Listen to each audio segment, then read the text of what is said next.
We are now joined by the one, the only, the great Miss Cassidy Hubbarth from ESPN. Cassidy, how you doing? I'm great. I'm so happy to be with my dear friend Randy and to meet Denny. That's What's right. up? Energy just like through the roof. I'm happy to be with you both. You can find Denny Blanco on both IG and Twitter at Sir Denny Blanco. Find me, Randy J. Cruz, Rendy, the letter J, Cruz, on both IG and Twitter. Find the podcast on SoundCloud, Spotify, Apple Podcasts, YouTube.com/Ball is Life Podcast. Out here. And ballislife.com. What'd you say? Y'all out here. That's right. We're trying. We're trying to be like you because you are Miss Reporter for ESPN, Hoop Streams, Sneaker Center. You've been on Sports Center, First Take, College Game Day. I mean, is there anything else I'm missing, Cassidy? There may be something new coming out this fall, so we'll just peeps it. I wrote something down here. Okay, I called. Go ahead. I looked over your little, Wikipedia, gathered some information. That Wikipedia was made like 20 years ago. even better, but even better because I'm sure there's more things even to be added to that. That the longest information, but I want to call you the Swiss Army knife of sports journalism. What do you think about that? Denny, do you need to be my agent? Do I need to throw you a 10%? Offers will be made. Offers will be made. Listen, I mean, I'm looking at all these titles that you've done, and I'm like, this is a person that I need to talk to because there's no one that can say they can't do it, or no one that can say, oh, I'm not familiar with the position. You've done it all.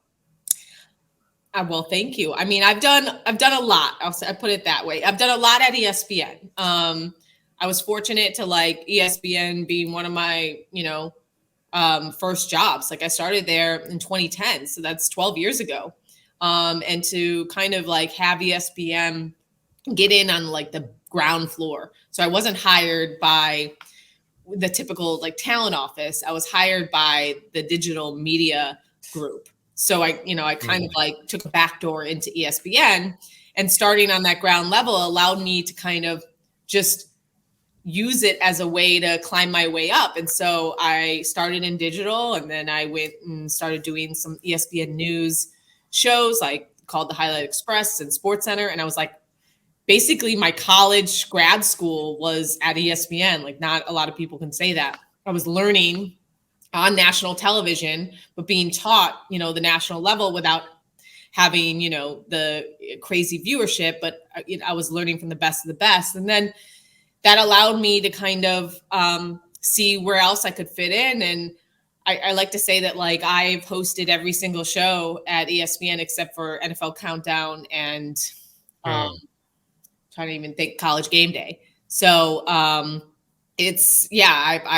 very grateful and fortunate to have been able to be allowed to grow at ESPN and ultimately land, at my dream job. Like I grew up an NBA fan and always wanted to cover the NBA and to be able to not only host NBA shows, but also be a part of our game broadcast. Like I don't think I could handpick, a better job that I could land in.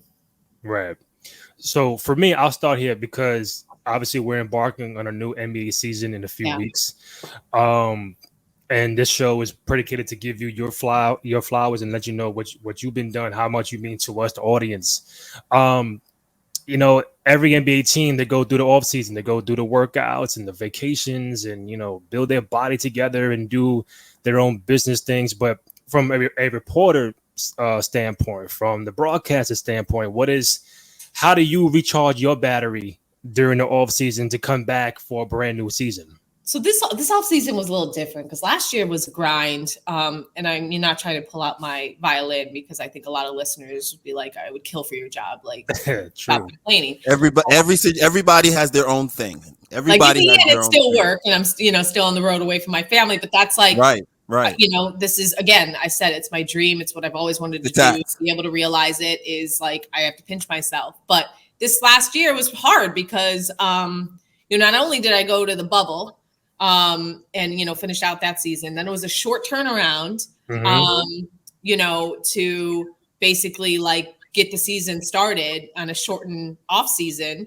And then there was a lot, like I was always the only one traveling when we were still dealing with, COVID outside the bubble. Like the broadcasters, I think you remember, were doing it from home, but right. I was still getting on airplanes and, being the one boots on the ground. So dealing with that travel through COVID. And then last year, like, I think people remember, like we were still dealing with like COVID isolations and protocols, and like Joe Johnson came back. Like we had like all these. I think like when you think back at last season, it doesn't feel like it was all one season. We had those like replacement players, so it was a really long season. And then we brought Hoop Streams back on the road for the first time since 2019. And so I was traveling Eastern Conference Finals and Finals, which, to be a part of that, our coverage there, like that's like where I wanted to be. But, it was a long season after a shortened off season. And so I, really wanted to try to find a way to, turn everything off in August, because I also went to Summer League, which was great. But, I'm there for a long time. And, after the season, we had the draft right into Summer League. So, the NBA is 365. Grind. So I really tried to take August off, and now I'm getting back into it. We have our broadcast meetings this week, and then I have a preseason, wraps coming up like next week, and we're off to the races. I have a game. I usually average a game and a half is what I like to say a week. So my first opening week game is Celtics Heat, which will be an awesome game with a lot of storylines. So like, do you ever, like, how does that work where if they say, all right, Cass, I want you to go to Minnesota and Sacramento, you can't be like, no, give me like Atlanta, New York. Great. I can't say, no, I'm not going to do that. I'm not going to do that. But like I could, if something comes up, just like in any job, and be like, I have a conflict here. Can I switch with someone? Yada, yada.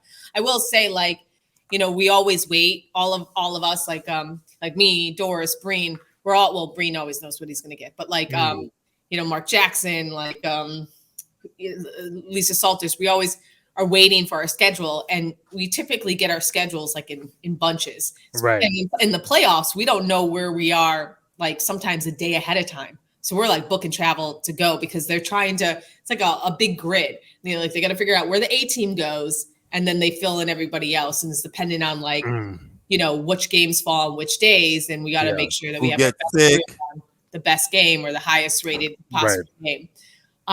So we just got our schedule through Christmas, and they really did me a solid.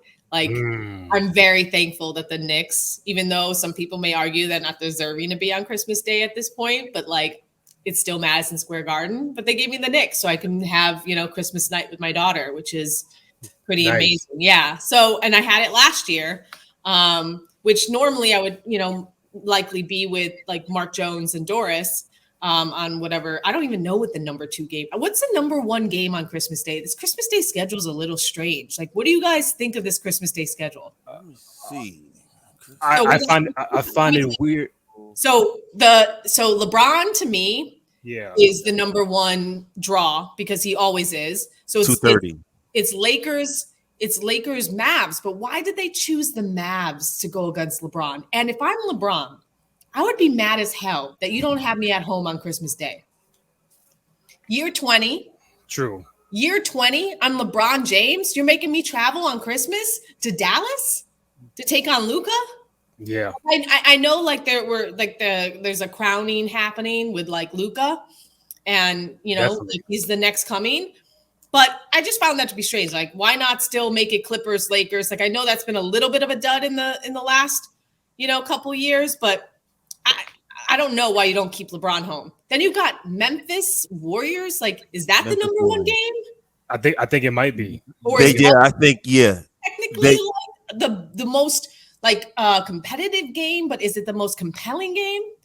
Then you got who does Denver play? Phoenix. Suns Nuggets. Yeah, I don't know why they didn't do Nuggets Mavs. I mean, not Suns Mavs. You know, like a rematch of that like series. I don't. Regardless, I think all the teams are interesting except for the Knicks. I'm sorry. Like, you know. Wow. I'm sorry, Randy. I like moving too fast. Moving too fast. You're not putting the Knicks in the top tier teams right now. No, I'm not. So like the Sixers could be playing the Heat or something. You know, the Heat were in the Eastern Conference Finals. Like you can't give them a, I don't know, nod. Yeah, because usually put the NBA Finals rematch on Christmas? That's why I didn't get why there wasn't Boston and Warriors. So that's opening week. So Turner always gets that opening. It's like the opening day game. It's like usually the rematch. Mm-hmm. So that like Christmas. So I don't know. I don't know if this is where you wanted to go, but I was trying to understand. Like I think I like the Christmas Day schedule, but there's something like just a little off about it. So we got Milwaukee, Boston before Denny goes. We got Memphis Warriors. She mentioned which Denver will be fun and Phoenix. Games. You know, there's like but does it feel like a Christmas Day game? Like I don't know. And for the first time ever, we got NFL and NBA games. That's the crazy part. So that's gonna be really hard to compete. Yeah, I'm still NBA. I don't care. I'll flick through the NFL. No, I'll go. I hear you. I am like we're all here. I don't know about you, Denny. Like I don't know how strong your NFL ties are, but like I'm an NBA all day. But I also understand that the NFL is king. Like we can't even sniff at the NFL's ratings. So it's like. NFL is king, but not on Christmas. We're giving NFL Thanksgiving. Yeah, like it is a Sunday. So as much as we like, if this were a Monday and they were creeping in, or like, you know how they done in the past, like sprinkle a game here. Like we give you Thanksgiving. You really, like own that. Right. We need more. And then there's Philly at New York. That's my game. That's the game I'll be right. on. That's right.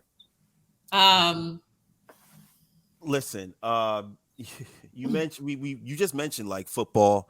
I know you have knowledge about other sports as well. What is it about basketball? What should I say? What was it about basketball that just drew you in and said, this is the sport that I love? Well, look, I mean, I grew up in Chicago during the 90s. So, like. What happened in the 90s in Chicago? I don't know. I'm not familiar, but. I mean, I'm not familiar because really things haven't been anything since then. So started on this, like, the shades of Derrick Rose when it comes to Lonzo's like mysterious knee, but we won't even, touch that. I don't like. Damn, what is happening? What is? Know, man. Yep. Like, can like, why don't you let us have nice things? Facts. Like, right. I don't know, yo. I don't know. That's just it's a ghost of injury bug in Chicago with it's not like Chicago isn't a top 3 city in this country, and it gets like. Other than DeMar, like the fact that like it just gets sidestepped. Like, why are people just forgetting about Chicago? Like, it shouldn't be thought of as a destination. Now, I know it's cold and, it builds character those winters, but at the same time, like. Hey, Cass, that All-Star weekend years ago, I heard it was where COVID was rampant. like 0. The high was 0. But it was fun, and you ate good meals. And when you got into the parties, they were fun. So Chicago is this good city. You just got to make sure you has given you, based in Chicago Bulls, is what we're talking about here, is giving you some ups and downs. And I think, Chicago with, obviously Zoe's hurt, but I think they have some really, really good pieces. I think they could be, in position to do some work. They just need they need development, obviously. But yeah, you where do you think the Bulls should go right now at this point in terms of your home team? Are you a homer? Do you don't want to jump ship and go to another team at all? I can't technically. I'm not supposed to be rooting for any team, but I think because I grew, like people know I grew up, excuse me, a Bulls fan. That I pay attention to the Bulls. Copy. But look, I think they're really, really relying that Patrick Williams is going to, realize and be healthy and be the guy that that the guy that they expected him to be. And from in watching him in the summer league before he got hurt this last year, he was amazing. And he has the talent, and Alex Caruso, I think Lakers fans, dry an eye and miss him. But it really comes down to Zach and DeMar, and if DeMar can like recapture what he had last year. So I don't know. They have players, like Kobe and Ao, and I always call him Ao, but I know it's. I was like, I really wanted to be like Ao. We'll see. The East is really hard, so it's like I could see them maybe like turning it up and being in the middle, being in the play-in, or completely missing. The East is really deep. Yeah, I think the East could be wrong, but the first time in a while it's been really stacked where you have Milwaukee, Brooklyn, Atlanta, Philly, Boston. Miami, Boston, Milwaukee. I think I said Milwaukee already. Brooklyn, like it's a lot now with the whole new playoff format. It's like, all right, we all get in now, but still it's going to be nip and tuck the whole entire way. For sure. There's a lot of talent in the East. Mm-hmm. So we'll see. I don't know. We'll see what happens to the Bulls. That's what the season's for. I mean, I think Chicago will have a better year than my Knicks. We're trying to get that 10th spot at least. I don't know what the Knicks are going to be either. Like, I don't know either. Can RJ Barrett take another step? Like, will I don't know. Let me give you some advice. I mean, I just read some reports. Tom Tibbs, shout out to you, sir. I call myself the NBA whisperer because I just like to listen to whispers of things and put things together. So he said he was going to start Evan Fournier again at shooting guard. Right. Well, Tibbs gonna do what he wants to do. Tibbs gonna be, and that's the problem. I told Randy, I want the record to show. Talking smack about me earlier. Now it's my turn. I want the record to show, and I want you to admit this, Randy. I told him last season, beginning of the season, I said 25 games in, I said Evan Fournier should not start. He's a liability on defense. I told that man this. He agreed. They did nothing. And they're going to do it again this year. Mm-hmm. It's not going to end up well. It's not. Start Grimes. Yeah. Start Grimes. But he's stubborn, man. He's stubborn. Tibbs like Grimes, but you know how he is about young guys. True. Shouldn't be an excuse. And we've seen that in Chicago too. Shouldn't be. I mean, I hear you. Like, that is a point, but I mean, I think it all goes to, is Randall going to wake up? Mature. Like, to expect he's going to be an MVP candidate. Like, that season was an outlier, but so was you hope last year was too. RJ taking another step forward, what Jalen can bring to the team as like the point guard, and Derrick Rose. Like, I know it's kind of like, I don't know, maybe Knicks fans can't really rely on D Rose, but having him around and on the court as that reliable veteran backup, like he basically propelled that second half run 2 seasons ago. I know he's getting older, but like, I'm totally buying the hype of, him being in good shape, being his like rookie season weight. And maybe that's just the Bulls fan in me. And I think a lot of people root for Derrick Rose, but I think like he could be an X factor. I'm not saying that he's the going to be what makes this team, go. But if they can get a healthy D Rose in spurts, like, they could do some things. He was an important cog. He was an important cog to the team. Definitely leadership. Definitely, he's been there. He knows, he'd be able to mentor these guys. So no, definitely, a great addition to the team for sure. So I want to circle back a little bit and then trickle my way down.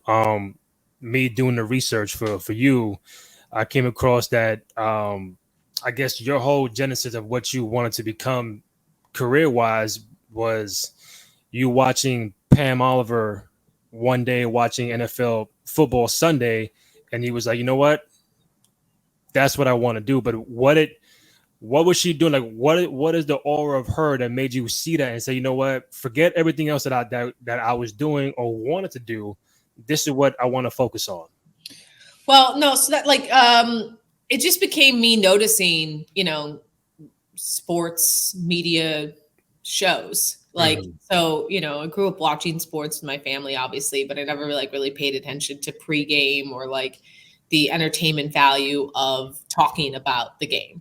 And I noticed the pregame show on Fox. This was back when like Chris Collinsworth was on the desk, and it was James Brown and a couple other guys, obviously Howie and all of them. And Pam Oliver was the lead sidelines, and she also interviewed the main player for whatever the marquee game was. And it became a routine of mine, come home from church and I would, get ready for the Bears game and throw on the pregame on Fox. And I started to like find myself really entertained by the pregame show. This was in middle school, like, sixth or seventh grade. So I wasn't like, I was like watching the games, but I wasn't, like I said, aware in the mind space to like say, oh, okay, like noticing these shows. And I noticed Pam. And so like, it just kind of clicked. Because I was enjoying watching it, and I was like, "Oh, this is what I want to do. I know I'm not going to grow up to be, Cheryl Swoops at the time, or Mia Hamm, but I want to be in sports." And then from that moment, I just remember deciding during an interview. I don't even know who it was. I don't know why Adrian Peterson's coming to my mind, but that seems like way after. But like she was interviewing a player, and I was like, this is what I'm going to be. And I haven't looked back. I did whatever was the next step. So in high school, I sought out the radio, television, film club, and, called some boys basketball games. And then I, when looking at colleges, I, focused on where I can get a journalism degree, and then, figured out how to get to the next opportunity. Mm-hmm. So, like, do you put any challenges on yourself doing it? Because before the air, I tell you, every time I do this, I get nervous. It's just a natural thing that comes to mind, and I want to make sure every show is as good as the last one. So the thing is, you're on national television. It's live. Mm-hmm. You mess up, it's like, oh, you go off the rails. But like, how do you just like, what challenges do you put on yourself to make sure you don't go down that hole? I mean, it's also, it's preparation. Like you don't, you're always like stay ready. So you don't have to get ready is obviously like a motto. And I will say early on in my career when I could like just focus on preparing and consuming and being on my phone and reading articles, like every waking moment, like I just was always prepared. Or I hosted NBA Tonight. So every night I was watching games and, knew every little nuance of these games. I just was so naturally plugged in. Mm-hmm. Now being a working mom, like I'm just a little bit more pulled in different directions. And so, I have like developed some anxiety, if you will, because I don't feel as prepared as I used to. And it's hard, quote unquote, being a national reporter and not covering a team on a day-to-day basis. Not one, because you're just not as close to the storylines. And two, like my relationships just, I'm not as tight with these guys because I'm flying in and out of these cities. And so I'll fly, for instance, I'm doing preseason game. I think it's Bucks Nets. I'll try to go over to the Nets practice and try to get like a couple quotes. But if I, am flying in and I miss the Bucks practice, on a Tuesday afternoon and they don't do shoot around, which more and more of these teams don't do shoot around, then I have no access to these players. So I can't get my own, reports or interactions with these guys. And then I'm just, what am I bringing to the table? So it's a lot of balancing like schedule and, kind of seeing if I can, make something work if the team is on a, back to back and there's no access to them. Right. And when you're dealing with these teams who are on, national TV all the time, there's less like, effort to get you in with like their number one guys. So it's that like, that's a challenge that helps, like makes me feel like I'm not as prepared as I want to be for my little reports. And that's another thing, like during games, I can prepare like 18 reports on little storylines, little players. But if it's not in like the flow of the game, or if the game is not presenting itself, like say I have like 10 stories on the Bucks and they're getting waxed by, the Nets, like, bam, these are all gone. You know, I feel like chiming in, like, hey, producer, tell Doris, like, I want to talk about, you know, like some random player when he hasn't even got into the game. So I always kind of compare in game for the reporter, like double dutch. You're like waiting to get in to like, you know, have your turn, but sometimes it's not, you know, you can't get in. It's also like there, we have all these commercials on national TV, all these advertisements, and you know, I could like the Doris and Mark and me having a good conversation. I could say I could add, but like, oh no, we have to get this ad in. So it's like it's a dance, which me, Mark, and Doris, we have good. Doris is one of my best friends. Like we have like good chemistry. I tell her all my stories ahead of time, so she tries to sneak it in. But it's hard. I'm on the, you know, I'm not sitting on the table next to them. You know, like it's like the hardest, easiest job ever. Cause you know, you prepare all this stuff and there's time constraints. Cause you don't like, I hate watching reporters go on and on and on about like a story while play is going on. Like, I don't like hearing that. And so then so that's like an anxiety thing. Like I have something prepared, but then I start rushing myself because the game action's happening and I'm presenting it and I hear like a big roar and I'm like, well, what just happened? You know, like, and I'm not saying it. And so like, it's all of that. I mean, again, someone listening to this is like bringing out their tiny violin, but I'm bringing you inside into what this, like the dance that is being a reporter, of flying in, trying to gather information. And then when it's game time, trying to make sure that like your hits count and add to the broadcast. Like that's the whole point of our broadcast team. We want to make the viewing experience better, not just kind of like check a box. Like, hey, I talked to the first quarter. I talked to the third quarter. Like, no, I mean, I'd much rather do one great report and not see the rest of the game than do like 50 reports that are just like, that was nonsense. Like, I don't care about like someone's like, you know, baby blanket that like they now wear, you know, like bring on the airplane with them. I don't know. I just came up with something. Yeah. No, we definitely appreciate that. Denny. You just said a mouthful. Definitely a lot of jobs, especially in the sports journalism. You have to be able to pivot. Yeah. Okay. You have to be able to pivot. So you hit it on the head when it comes to that. And you hit it on the head when it comes to quality over quantity. Right. You know, you got to drill down to what's going to be important to said segment, to said game. So you're 1,000%, 100% true when it comes to that. My question is, what story in the NBA has piqued the interest the most? Currently, right now, going into the season. Currently, right now? Gosh. What story line has piqued your interest the most in the NBA? That you can speak on. I'm ready to move past the Ime Udoka story. I'm ready to just move past that. What I will say, I'm intrigued by what the heck is happening in Phoenix. Like aside from Sarver, you know, like, and how they reacted on media day to whatever, the Sarver situation. What is going on? What happened in game 7 between DeAndre Ayton and Monty? Like, what happened? I haven't talked since then. Given that, you know, I know Monty in the sense that I cover him. I'm sitting in, you know, coaches' meetings before every game that I cover. And that man, I mean, he's an impressive man. He makes sure that he has deep connections with his players, that he's like a life coach as much as he is like a coach. So how they haven't talked since that game 7 is strange to me. Crazy. There's just, it's strange. And I know that DeAndre is sour about the contract talks, but I mean, now he's sitting on a pretty contract, but I understand that like how it went down is not how he wanted it to go down.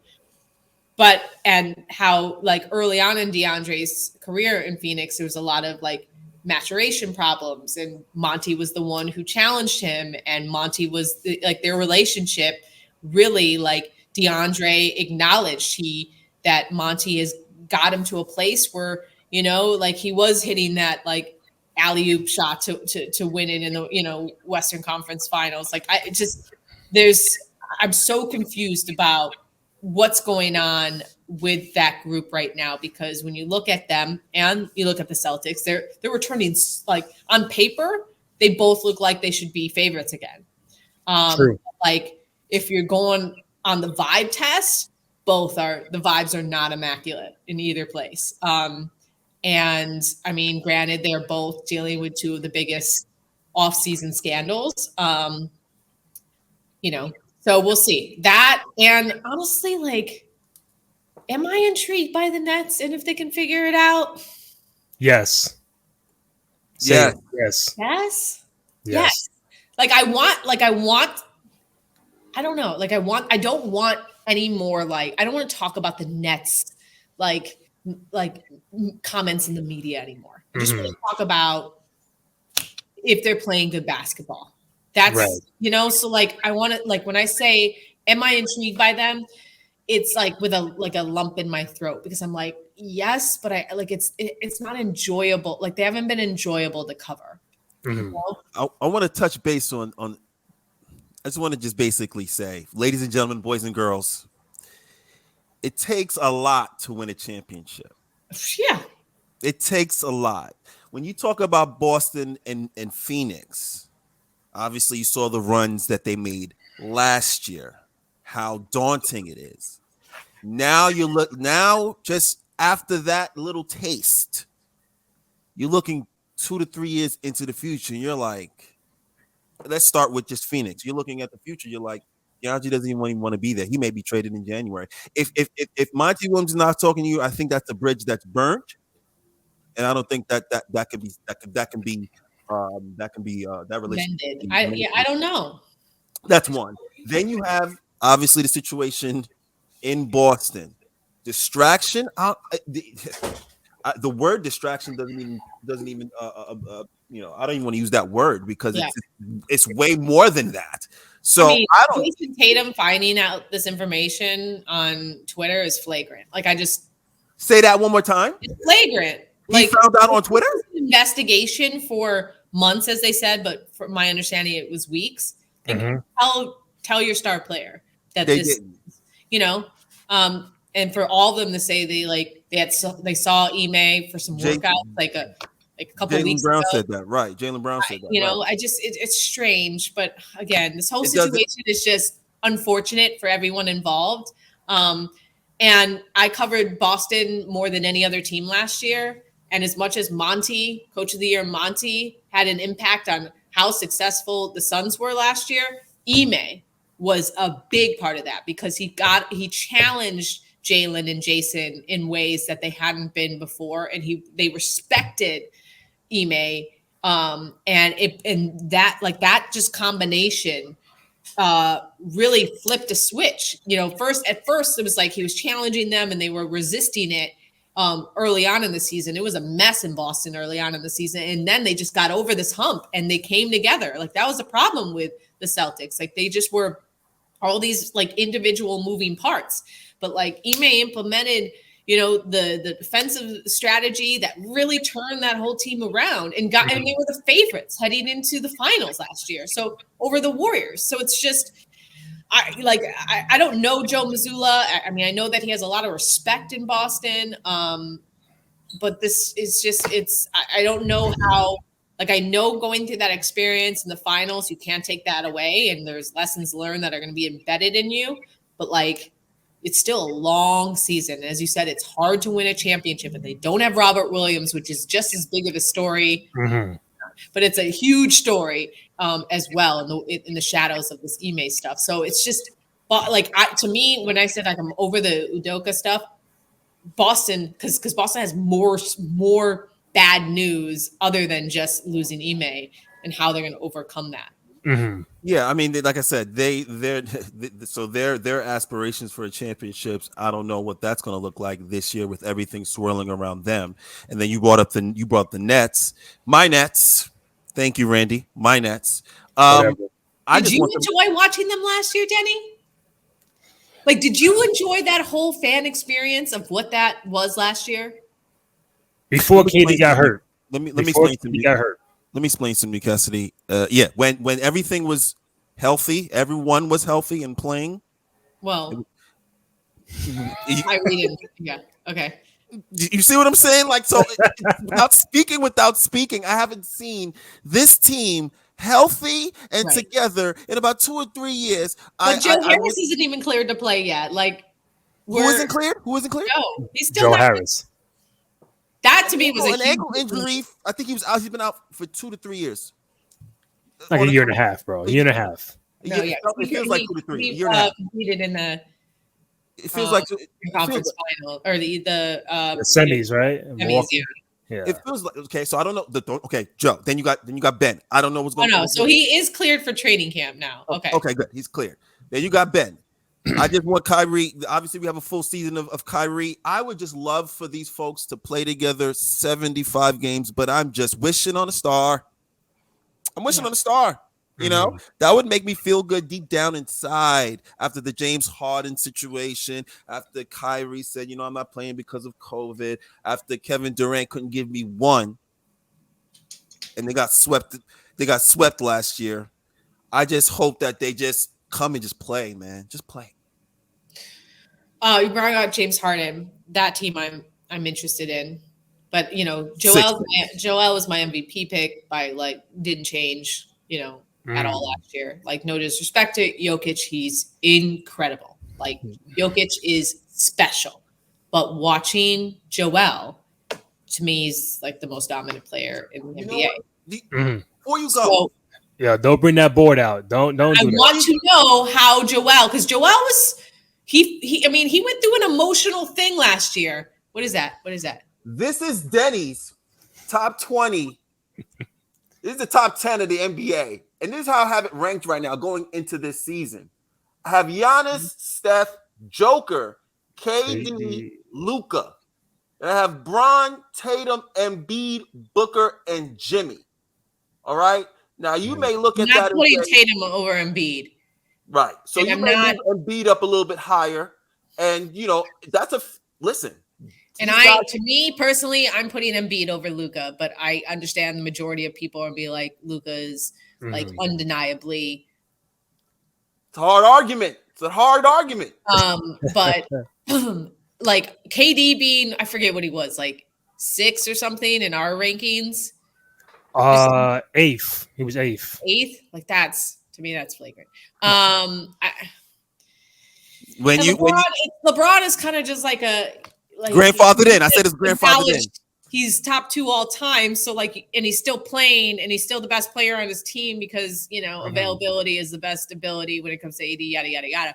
But so you got to still put him up there. To me, back to the Sixers, Joel, James, because dealing with James a lot last year, like he was in his own head about his injury.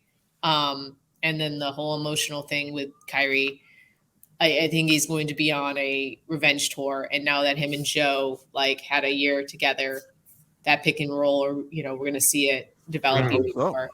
I don't know. And then what PJ Tucker is going to bring grit wise to that team, and then what kind of level is Maxey going to go? Because we saw spurts of it in the playoffs, but then he kind of showed his age in other places in the playoffs. So I'm just interested in the Sixers. That I think a lot of people are kind of are over Harden and want to know what else they can see out of Joel. I'm interested because I know Joel was felt some type of way about not winning MVP last year. Well, how much more can Joel give you? And that's what if he can continue if he can be there the whole year and play at the level he played last year, that's to me, I thought he was the MVP. Me too. By a hair. And you're talking about a very, very thin hair. Joker is that's a bad man. I'm not going to take anything away from him. And in numbers wise, some people said it was far and away, but we all consume this game. We all understand there's levels to this. That's why they pick reporters from all over the world. I mean, from all over the country who covered teams closely and who cover it from afar, because like perspective matters. Like even though I consume the entire NBA, like I cover a lot of the East Coast games, which a lot of the West Coast reporters can't be on the sidelines for all like the Sixers games, Boston games. And there's just something different when you are up close and seeing the interactions and seeing the impact of these games and how the ebbs and flows. Like those things matter. It's not just, analytics. Like that should matter. Like that's why MVP is so hard, because there's so many different ways you can, kind of grade what an MVP is. That's true. I got two. A lot of players, quite a few players, all-stars, are coming back this year who did not play at all last year. So I wanted to ask you and Denny, you Cassidy first. Who are you more intrigued to come back to see make a comeback? So you get Kawhi and John Wall to the Clippers. They ain't played last year. You get Zion coming back to the Pelicans. Now CJ is there. You get That's okay. Let me address. I'm excited about seeing. First of all, I'm rooting for John Wall because of his players. Absolutely. If you did not read it. Read it. It's like I've been covering John for a long time, and I saw those different versions of him that he was explaining, and I'm rooting for him. And Kawhi, this was the guy on top of the world 3 years ago. And we'll see what he got. He's healthy. Great. And Paul George, is another guy that I think has gotten a bad rap, and people forget how talented he is. He may not be the best player in the NBA, but the guy has skills. And I think people just like to clown him for no reason. So I like this Clippers team. I like Ty Lue. He's one of the best coaches in the league. So I'm interested in the Clippers. Zion, he's got to prove it. Just like people were criticizing Joel. And I see some similarities in Joel, with his injuries. He's got to prove it. Everyone's rooting for him to be the next LeBron. As we saw when he was with Duke, he brings people to watch, and he could be must-see TV and blockbuster, as they say. But I'm tired of the wait. I'll turn the show on when it's there. But I like that Pelican squad for sure. BI, huge fan of BI. CJ, that's my fellow Virgo, guy, and he's a great leader. And who doesn't like,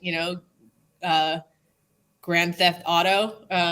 What was his nickname that we called him last year? Oh man, Jose Alvarez. I think it was Jose Alvarez. Okay, Alvarado. With the steals, he's fun.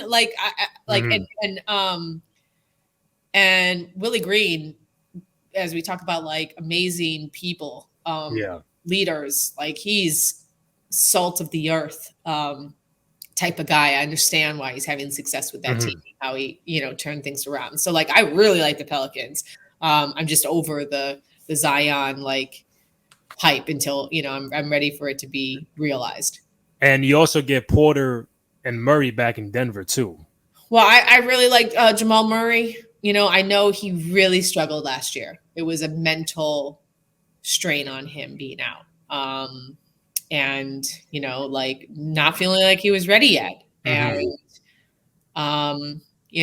just observing him, around the team in the playoffs, just kind of being feeling like it was heavy on his shoulders that, he wasn't around, and he had been out for a year plus. So I want to see good players be great. So, I hope they do well. Michael Porter, same. Gotta prove it. Injuries have been more of his personality than anything else. So we'll see. It's Denver is an interesting team that I can't really put my finger on it, other than we know Joker is elite, and he's gonna get that team together.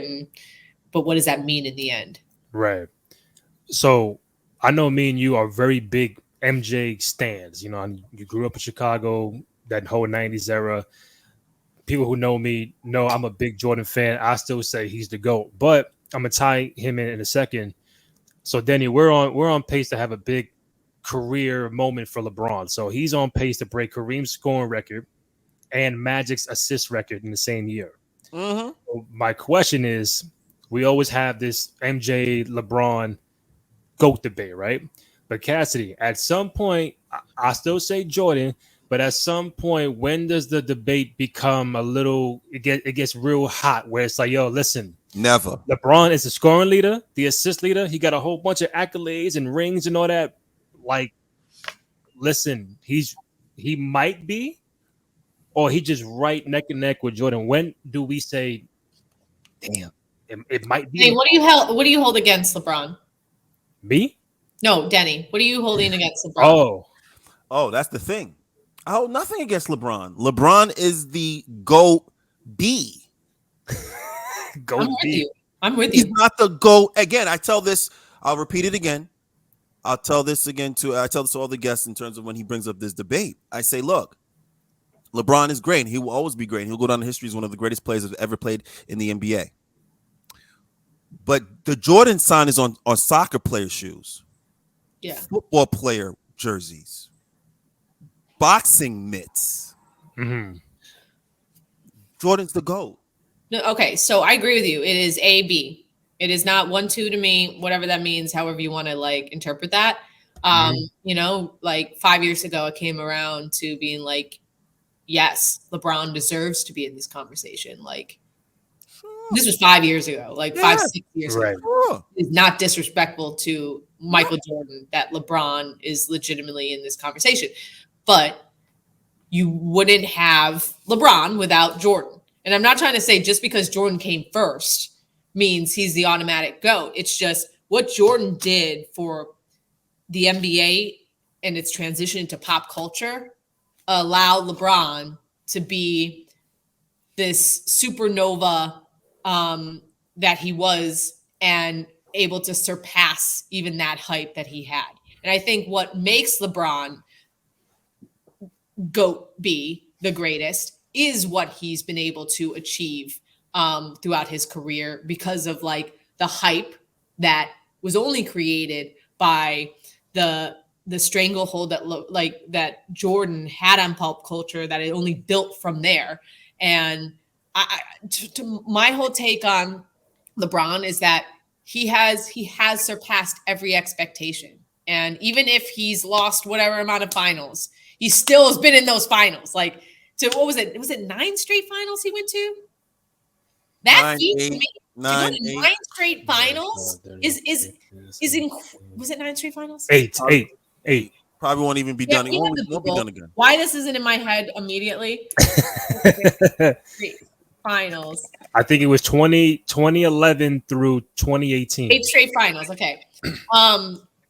Like that, like It's crazy. 2 3-peats, 9 straight finals. Like I know winning is everything, but to me, I think those are comparable. I just think 9 straight finals is pretty crazy. No, he's above and beyond what you're saying. You're stamping it. But I just don't think there's a clear-cut answer. I think as far as if you think LeBron's the greatest, you're allowed to feel that way. Great. You're right. Great. The impact that LeBron has had on you, like say, whatever, an 8-year-old who is like in 2003, and all he's known is LeBron James. Didn't really know, Jordan's career. You're allowed to feel that type of way about LeBron James. I grew up in the 90s. I lived and breathed Jordan, so I have a deeper understanding of Jordan's impact and what the basketball and the NBA was like before LeBron. So I think we've reached a point with them that it is splitting hairs, and it can be A-B, and it can be dependent on, like what influenced you as an NBA fan and what influences you as your understanding of the league and game. Cassidy dropping bars. Denny, how much you want to bet Cassidy right now has on a pair of Jordans? How much you want to bet? No, I don't want to lose money. Why would Not- you want to take my money? Is that what I you're trying to know. do? Try to take my money? First of all, I'm Trying to wearing take my socks, money. but today I'm wearing. Ah, damn. See, I would have lost the bet. I would have Yeah. lost. You know what though? As much as I love my Jordans, and I have more Jordans than I have any other shoes other than heels, they're not comfortable walking shoes. No. I'm not trying to walk around the streets of New York in some fours. Definitely not ones. No. Or my heels will be screaming. The back of the heels. Like I just it's not no. Those are for like if I'm really trying to put an outfit together, but they mostly collect dust. Yes. What are your top 3 Jordans? Well, the Bred 11s. Okay. One. Chicago ones. I mean, you're talking to a ones. Chicago girl. So Bred 11s, right. Chicago ones, and the This where it gets tricky. See, that third one's always tricky. If I said Mount Rushmore, you'd be stuck on 3 and 4. I know. Bred 11s, what color?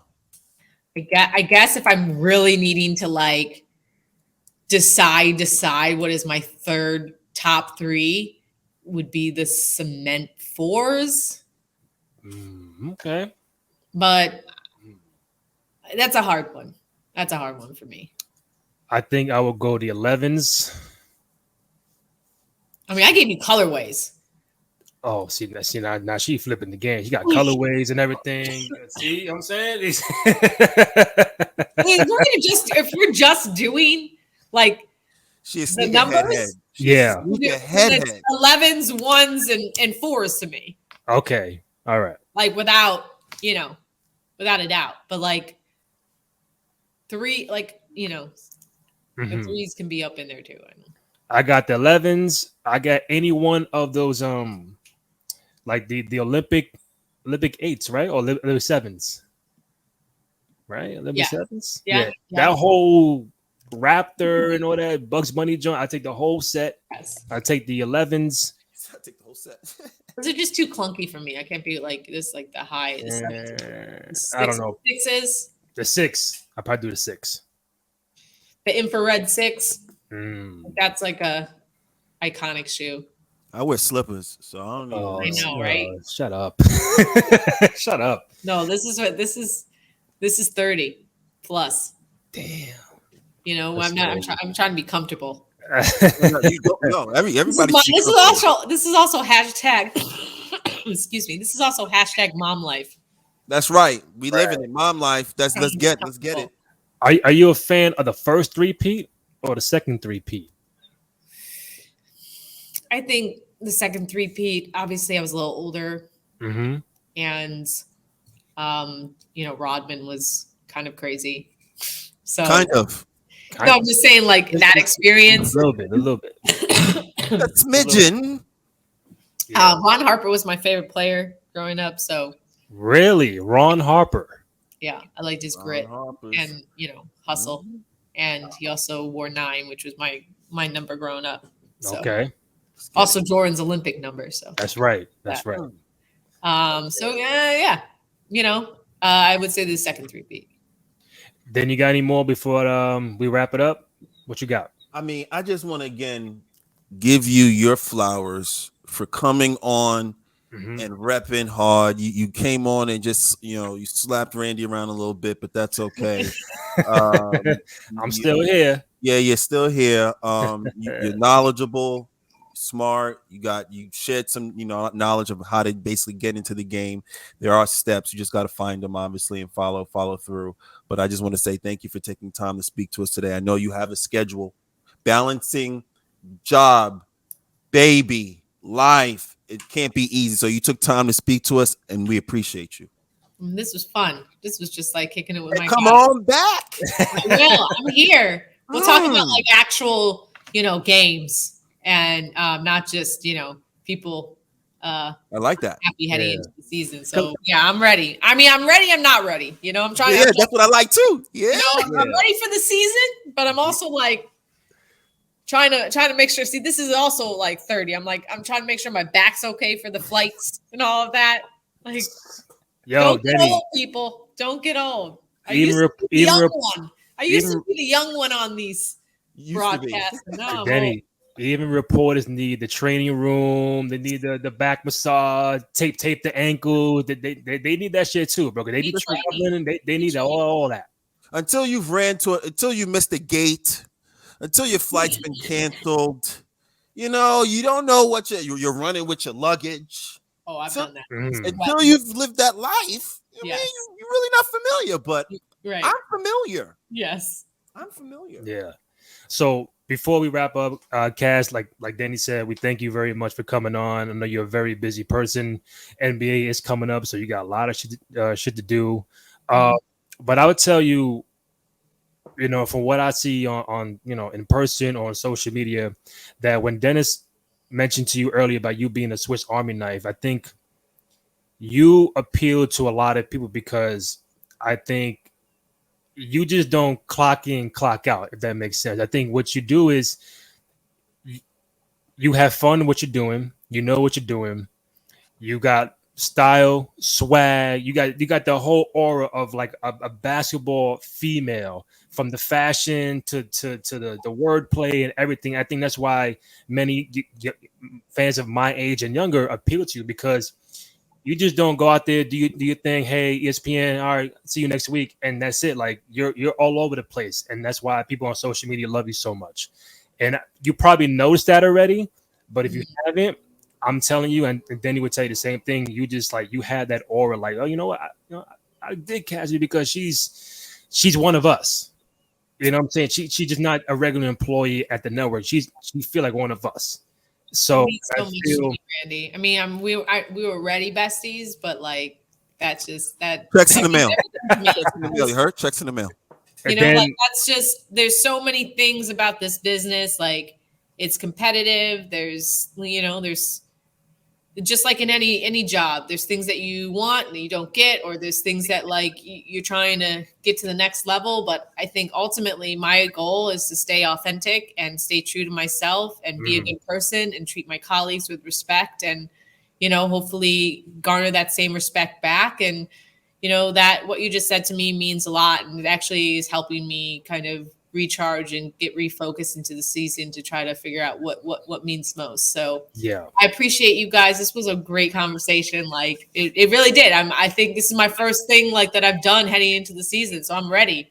Denny's ready. He's like, and the thing, one more, I think we'll be remiss for not asking, you know, with what you do in this element, in this genre, and seeing the last couple of years, like, you know, women in sports are really doing their thing, getting bigger positions and being on TV, getting their opportunities from broadcasting, podcasting, what you do. And just kind of tell me, like, how do you see the direction of women in sports going for the next few years? That people are going to stop noticing women in these positions, and it's just going to be normal. Like, that's ultimately it. Like, like, as much as I do like being someone who can speak up and talk about like women in sports, I want one day for that not to be a leading question, you know, like when I do come in interviews, like what's it like being in a male dominated industry, which, you know, is like in almost every interview I do. And just, I don't see it that way anymore. Like there is a lot of women in the prime spots. You know, you have Doris Burke, arguably the best analyst in the NBA. Like you have, you know, Malika Andrews as our, you know, lead NBA Daily Show host. You know, Lisa Salters is our #1 sidelines. Like I just think you see women in prominent positions, and you know, I don't think it's, I think ultimately what we're looking for is equality. And the way that we're equal is that like, it's not noticed anymore. So, you know, what can women do more? It's just hire us more in positions and care more about, you know, like,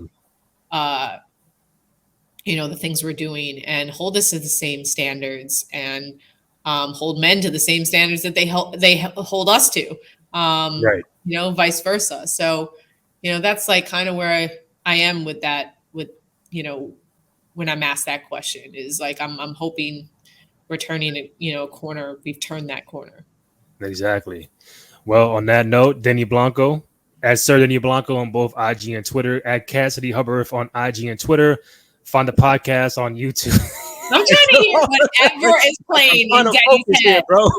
What is your playlist? You don't hear the song, Randy? You play the song. Outro, baby. It's the outro song, baby. YouTube.com/ballislife podcast network, ballislife.com. I mean, like you said, I don't know what playlist you got going on. It must be something crazy. I need that energy. Ball is life. Yo, whatever you're playing, tell Cass to play it while she getting ready on the court so she can bop like this too. You know what I'm saying? All right, y'all. Thank y'all. Appreciate it.